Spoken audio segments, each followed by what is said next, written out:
day, it is not a secret that COP26 is a failure. It should be obvious that we cannot solve a crisis with the same methods that got us into it in the first place. And more people are starting to realize this. Many are starting to ask themselves, what will it take for the people in power to wake up? But let's be clear, they are already awake. They know exactly what they are doing. They know exactly what priceless values they are sacrificing to maintain business as usual. The leaders are not doing nothing. They are actively creating loopholes and shaping frameworks to benefit themselves and to continue profiting from this destructive system. This is an active choice by the leaders to continue to let the exploitation of people and nature and the destruction of present and future living conditions to take place.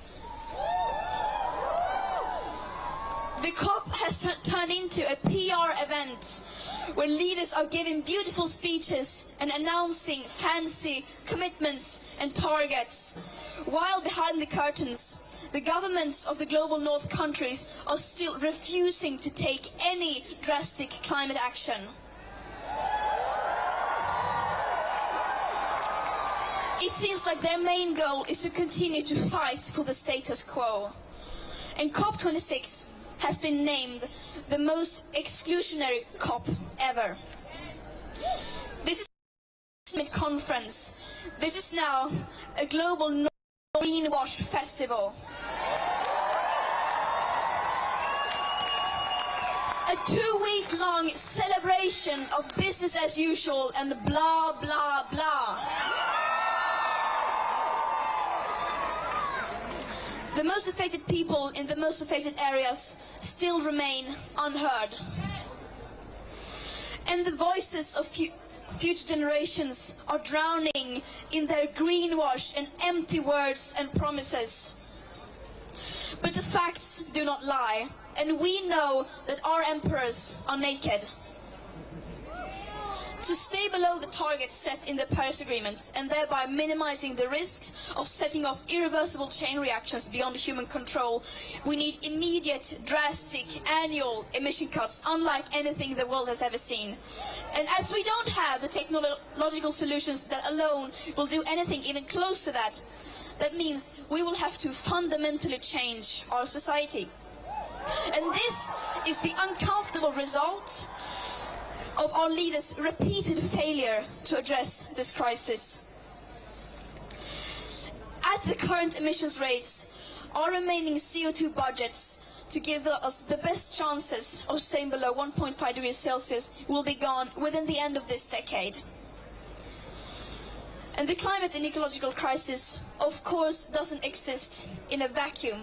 It is directly tied to other crises and injustices that date back to colonialism and beyond. Crises based on the idea that some people are worth more than others and therefore have the right to steal others, to exploit others, and to steal their land and resources. And it is very naive of us to think that we could solve this crisis without addressing the root cause of it. But this is not going to be spoken about inside the COP. It's just too uncomfortable. It's much easier for them to simply ignore the historical debt that the countries of the global north have towards the most affected people and areas. And the question we must now ask ourselves is, what is it that we are fighting for? Are we fighting to save ourselves and the living planet? Or are we fighting to maintain business as usual? Our leaders say that we can have both. But the harsh truth is that that is not possible in practice. The people in power can continue to live in their bubble filled with their fantasies, like eternal growth on a finite planet and technological solutions that will suddenly appear seemingly out of nowhere and will erase all of these crises just like that. All this while the world is literally burning on fire, and while the people living on the front lines are still bearing the brunt of the climate crisis. They can continue to ignore the consequences of their inaction, but history will judge them poorly, and we will not accept it.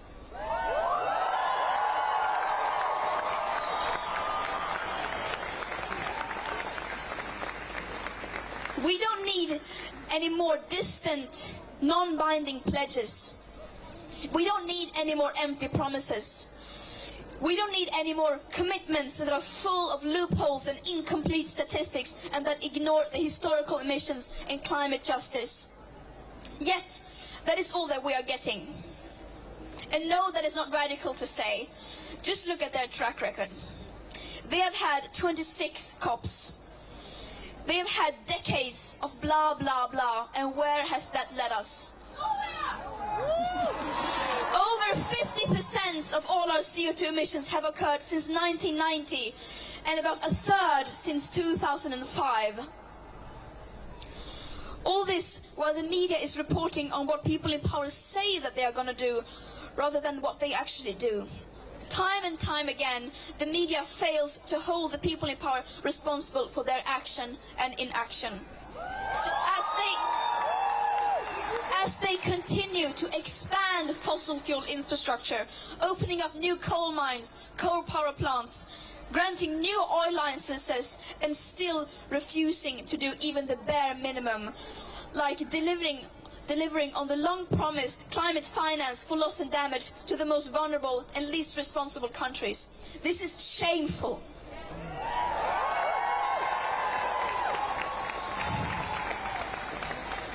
Some people say that we are being too radical, but the truth is that they are the ones who are radical. Fighting to save our life-supporting systems isn't radical at all. Believing that our civilization as we know it can survive a 2.7 degree or a 3 degree hotter world, on the other hand, is not only extremely radical, it's pure madness.